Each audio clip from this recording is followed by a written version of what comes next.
Masa muda merupakan masa yang paling emas dan juga menorehkan banyak prestasi. Seperti yang dilakukan oleh Sufu Malinda Putri, seorang mahasiswa namun juga aktif sebagai content creator, influencer dan juga banyak hal yang dilakukan oleh dia.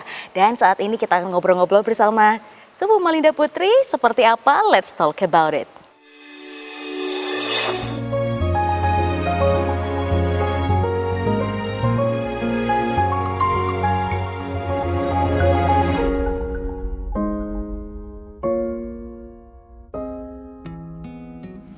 Ya pemirsa, kembali lagi bersama kami dalam program Let's Talk. Pada episode kali ini kita akan berbincang dengan Sufu Malinda Putri yang merupakan seorang social media influencer, entrepreneur dan juga sedang mengemban amanah sebagai Putri Hijab Jawa Timur. Kita sapa terlebih dahulu. Assalamualaikum. Waalaikumsalam Kak Nisa. Bagaimana kabarnya hari ini Sufu? Baik, alhamdulillah sehat walafiat. Alhamdulillah. Ini tuh sebenarnya kalau kita stalking Instagramnya Sufu sudah luar biasa nih. Insya Allah pemirsa juga sudah banyak yang tahu di @sufumalinda_putri. Saat ini juga mengemban sebagai runner up 1 Putri Hijab Jawa Timur seperti itu. Nah, yang kita pengen kepoin adalah bagaimana sih Mbak Sufu ini bisa juga mengemban karir lainnya, yaitu sebagai social media influencer. Nah, tapi sebelum kita ngobrol lebih jauh, boleh dong diceritakan kepada pemirsa Sufu ini sebenarnya lahir di mana, kemudian sampai menempuh studi ini saat ini ada di mana? Silahkan. Oke, ini gimana nih? Noleh ke sana atau ke sini? Sana aja ya? Boleh. Oke. Jadi perkenalkan semuanya, nama saya Sufu Malinda Putri, saya lahir di Malang, asli Malang. Kemudian saya pernah pendidikan di Malaysia waktu itu. Jadi kayak di Indonesia ini ibaratnya kayak PAUD gitu lah, di Malaysia selama 3 tahun. Kemudian pulang ke Indonesia dan lanjut TK, SD, SMP, SMA di Malang. Semuanya di Malang. Setelah SMA baru nih ngerasa kayak bosen ya di Malang, kayak gitu-gitu aja, pengen cari warna baru gitu. Jadi akhirnya yaudahlah, nggak mau kuliah dulu lah waktu itu. Jadi saya gap year setahun, masuklah ke pesantren waktu itu, pesantren Quran. Nah di Darul Quran Tahfidz Camp Cianjur waktu itu, untuk ngafal Quran ya dalam waktu setahun. Nah setelah ngafal barulah ada pandangan, oh enak ya di sini punya teman-teman baru dari berbagai daerah, teman-temannya juga bukan orang Jawa semua gitu kan. Jadi akhirnya saya memutuskan untuk yaudahlah saya kuliah di Jakarta aja. Gitu, sekalian merantau, jadi kan biar bisa belajar walaupun anak tunggal tetap harus bisa mandiri dan survive lah gitu. Akhirnya sekarang saya kuliah di Jakarta gitu. Oke, luar biasa. Wah, ini kita semakin pengen mengulik lebih dalam nih. Mbak Sufu ini kan juga mahasiswa aktif tentunya saat ini. Kemudian juga kalau kita lihat di Instagramnya ada entrepreneur juga nih dengan merek suf.id. Kemudian juga sebagai social media influencer di TikTok sebanyak 600.000 lebih pengikut, di Instagram juga sekitar 50.000 seperti itu, dan juga mengemban amanah sebagai regional director dari Putri Hijab Indonesia Jawa Timur. Ini gimana cara memanajemen waktunya? Nih mikirinnya aja pusing gitu. Boleh dong dibagi ke rekan-rekan dan pemirsa? Sebenarnya kalau bisa dibilang pusing banget ya, karena belum ada organisasi kampus, belum ada tugas. Kebetulan saya juga organisasi di kampus sebagai presiden klub, jadi sebagai ketua juga. Terus ada regional director, ada runner up 1 Putri Hijab Jawa Timur. Terus masih ya tugas-tugas lah, masih bisnis ABC gitu, masih ya kalau nggak undangan-undangan gini, undangan pembicara, masih endorse gitu kan. Waduh, sebenarnya sangat-sangat pusing, kalau dibilang pusing dan sangat kadang jadwal tuh bentrok-bentrok gitu. Tapi dari awal lagi kita untuk memanage waktunya adalah dengan cara disiplin. Jadi kalau misalnya udah ada tugas langsung buru dikerjain. Terus misalnya kalau ada endorse masuk langsung buru dikerjain, jadi nggak nunggu nanti, jadi gercep gitu loh Mbak. Jadi kayak apa ya, nggak nunggu nanti lama-lama ketumpuk dan nggak selesai semuanya gitu. Jadi kalau misalnya ada job langsung gas gitu. gercep gitu ya. Harus gercep gitu. Misalnya kalau manajemen waktu itu setiap orang berbeda-beda ya. Saya tentunya beda dengan Kak Nisa. Yang paling penting di sini adalah disiplin, itu aja sih. Kalau udah disiplin pasti udah bisa manajemen waktu. Oke, tentunya ada prioritas juga nih ya. Nah, benar. Oke, wah luar biasa. Oke, dari sekian banyak yang sudah dilakukan Mbak Sufu, kita pingin nih ngulik satu persatu. Nah, saya sangat penasaran yang berkaitan dengan content creator-nya, karena mengambil platform ada di TikTok dan juga Instagram. Nah, ini apa sih yang melatar belakangi untuk memilih platform tersebut? Kemudian secara mungkin arah kontennya ini lebih ke women empowerment dan juga ke arah dakwah seperti itu ya. Ini Sejak kapan dan apa sih alasannya? Kalau dibilang platform, sebenarnya awal saya berkarir dalam sosial media itu dari YouTube. Oh, dari YouTube. Jadi dulu belum ada TikTok, belum ada. Jadi ada, mungkin belum se-booming sekarang karena waktu itu belum ada pandemi dan lain sebagainya. Jadi saya mulai dari YouTube. Nah, dari YouTube itu waktu dari saya kelas 3 SMA. Oh, salah, kelas 2 SMA. Kira-kira begitu. Jadi mulai mengenal YouTube tuh kan dulu lagi boomingnya kayak Agung Hapsa, Chandra Leo. Mereka-mereka tuh kayak pengambilan gambarnya, sinematiknya tuh keren-keren. Jadi saya pengen kayak, oh pengen deh nge-vlog, terus pengen buat sinematik, pengen buat shoot movie atau apa dan lain sebagainya gitu kan. Jadi itulah terinspirasi dari situ. Tapi YouTube itu memang lebih susah daripada sosmed yang lain. Kalau TikTok itu kan gampang ya. Kalau misalnya kontennya agak mengundang sensasi gitu ya, mungkin itu langsung booming. Tapi kalau YouTube itu memang bertahap. Dia memang nggak bisa langsung kayak what gitu, nggak bisa. Jadi lebih susah di YouTube sebenarnya. Sampai sekarang pun YouTube saya masih jalan, cuman jarang banget upload gitu, kayak cuma sebulan sekali. Karena emang tadi kan masih ngedit sendiri, terus masih syuting sendiri. Jadi kayak endorse semuanya, video-video yang aku buat itu semuanya sendiri. Dari syuting, video editing semuanya sendiri. Wow, jadi multi talenta banget Mbak. jadi kayak habis itu setelah akhirnya masuk ke pesantren, pulang dari pesantren itu kan pandemi tuh. Nah pandemi, aduh ngapain ya kok gabut ya di rumah gitu. Akhirnya iseng lah upload video di TikTok dan lain sebagainya. Terus saya mengulik lagi kayak aku nih sebenarnya apa sih kelebihannya gitu. Dari dulu kan emang aku suka ngomong Kak. Nah mungkin aku bisa mengasah dari segi public speakingnya dulu deh gitu. Coba deh aku bikin konten di TikTok untuk aku ngomong gitu. Dan ternyata banyak orang yang suka, banyak orang yang nge-like, banyak orang yang nge-share dan notice gitu. Akhirnya dari situ naiklah perlahan 10K, 15K, 20K, 100 sampai sekarang akhirnya 600K. Itu dalam waktu berapa lama? Bisa itu kurang lebih dari waktu setahun, cuman untuk sampai sekarang ini 2 tahun. 2 tahun jalan. Luar biasa ya, padahal baru mulai saat pandemi 2019 atau 2020 awal baru mulainya? Tahun 2020 awal. Wow, cepat banget ya growth-nya 2 tahun, sekarang sudah hampir 2020 pertengahan bisa sampai 600K. Wah, pemirsa ini kita makin penasaran sebenarnya. Karena kita pengen tahu konten apa aja sih yang diulas oleh Mbak Sufu Malinda ini dalam konten-kontennya. Tapi di segmen berikutnya jangan kemana-mana, tetap di program Let's Talk.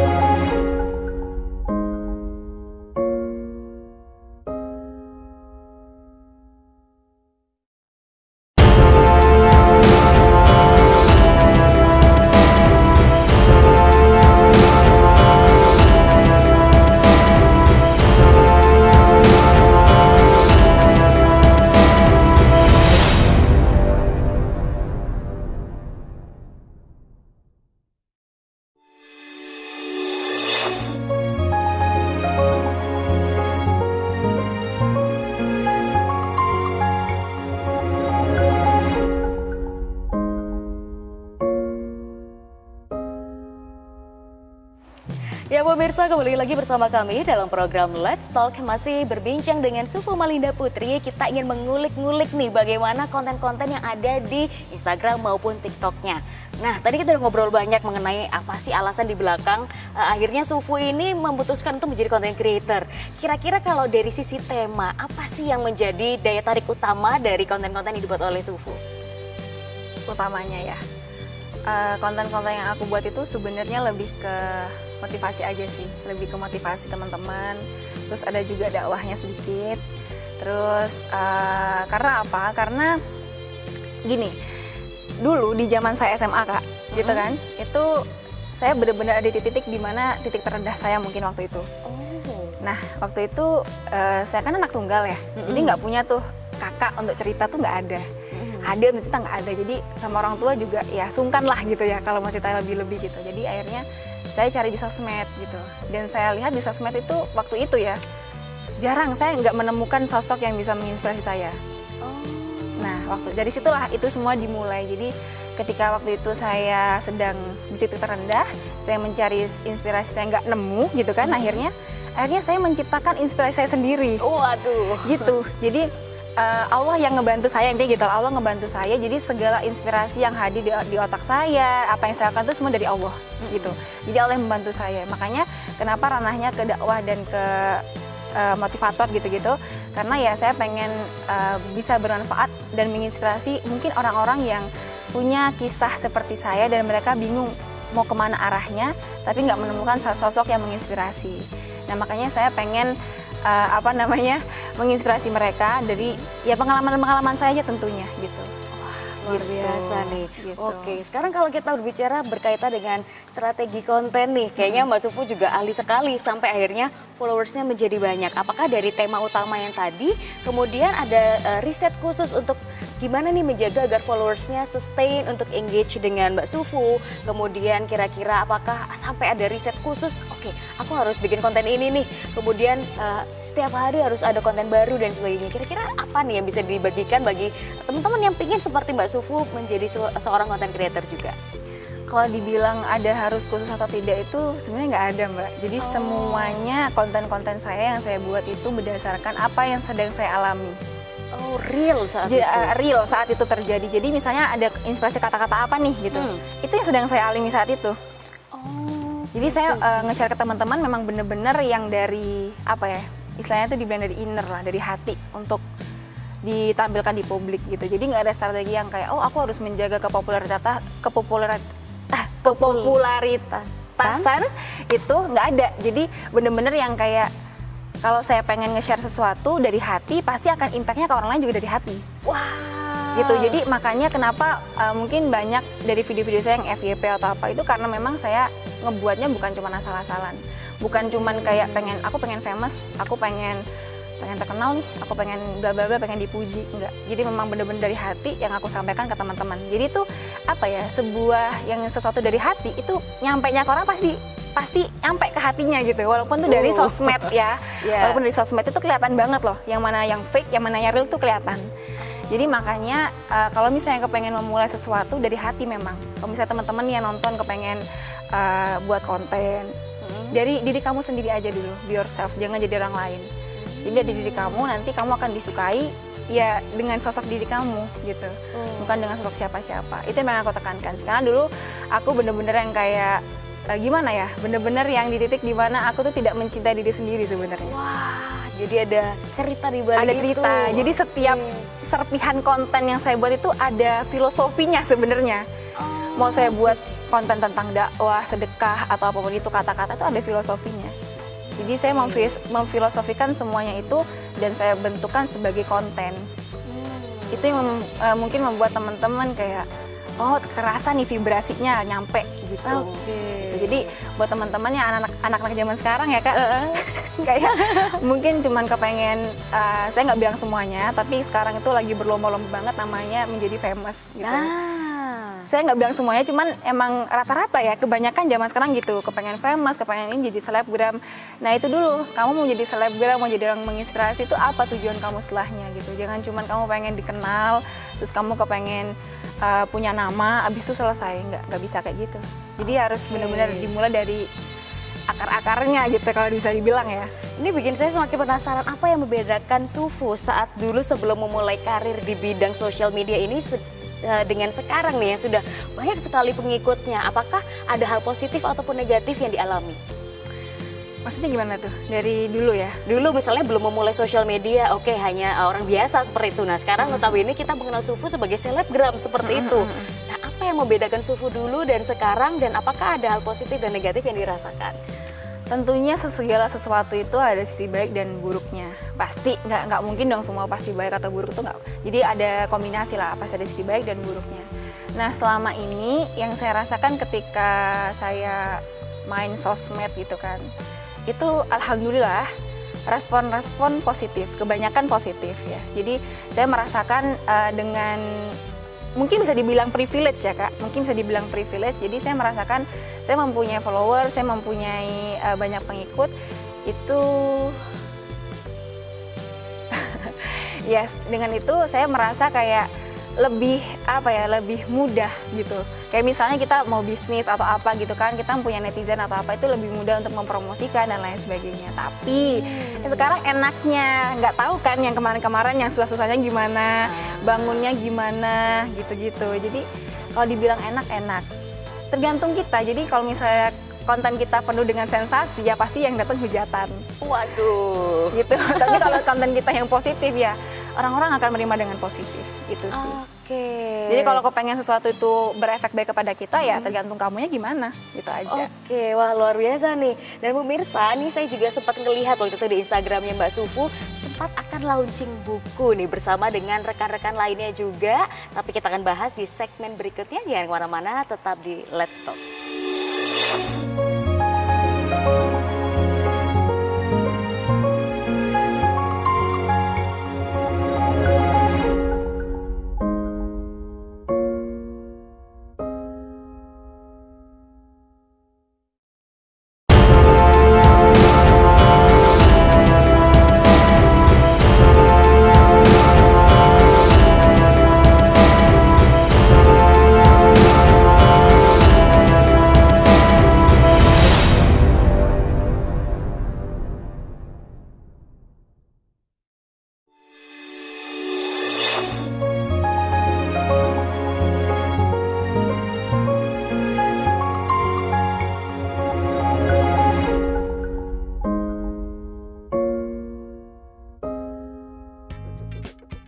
Ya pemirsa, kembali lagi bersama kami dalam program Let's Talk, masih berbincang dengan Sufu Malinda Putri. Kita mau mengulik mengenai ada buku yang akan di-launching nih bersama teman-teman influencer lainnya. Boleh dong sedikit diceritakan? Oke, jadi di TikTok itu kita kan ada nih kayak komunitas TikTokers dakwah gitu kan, yang ya kayak teman-teman yang share tentang agama, gimana hukum-hukum, fikih dan lain sebagainya. Nah di situ kita ada ada cowok dan cewek sebenarnya. Yang cowok itu udah nerbitin kemarin, udah nerbitin duluan. Nah sekarang gantian yang cewek gitu. Akhirnya kita diminta untuk menulis buku, maksudnya menulis 10 lembar per orang, itu ada 8 penulis di situ, dan insya Allah ini akan open PO secepatnya lah gitu.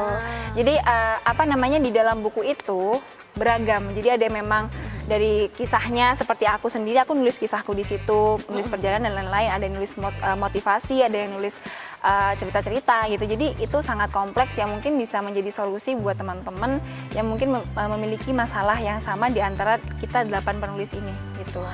Jadi kan kayak misalnya kalau gini, kalau buku itu cuma ditulis dengan satu orang, itu kan cenderung kepada orangnya gitu. Tapi kalau misalnya di buku ditulis oleh banyak orang, itu kan ada sisi A, B, C, warnanya juga beda-beda.